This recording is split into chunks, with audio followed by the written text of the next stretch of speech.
तुम्हारे सामने कोई स्त्री हो, उल्टी पुल्टी बातें करती हो, झूठी हो, मक्कार हो, धोखेबाज हो, हिंसक हो, तो भी क्या तुम उसकी ओर आकर्षित होते हो?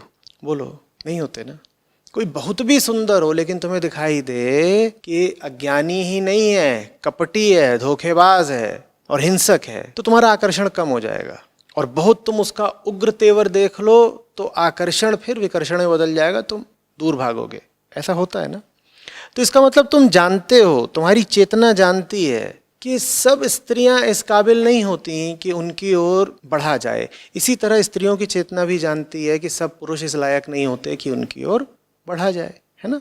इसी बात को बढ़ाओ, इसी का नाम आत्मज्ञान है। अपनी चेतना को और प्रबल करो। तुम्हारी चेतना तुमको ये संदेश तो देती ही रहती है ना कि शरीर भर से कुछ नहीं होता भाई, थोड़ा उसके अंतर जगत में भी खूबसूरती होनी चाहिए। लेकिन जो तुम्हारी गाड़ी है, जो शरीर है, ये शरीर इन बातों का बिल्कुल विचार नहीं करता कि जो तुम साथी खोज रहे हो, जोड़ीदार खोज रहे हो, वो भीतरी तौर पर कैसा है। शरीर को तो शरीर चाहिए।